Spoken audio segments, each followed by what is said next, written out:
Hi, in front of me is Motorola One Fusion Plus, and today I want to show you how you can install AdBlock on your device.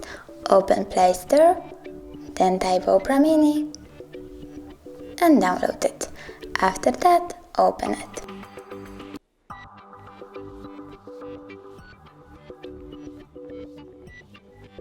Click Continue and allowing Continue. AdBlock is now on. You can check it out by going into any website, for example this one, and as you can see you blocked your first ads. If you want to disable AdBlock, tap at the bottom right corner and choose AdBlocking. AdBlock is now off. You can turn it back on the same way. Thanks so much for watching. If you enjoyed this video, leave a like, comment and don't forget to subscribe. Bye!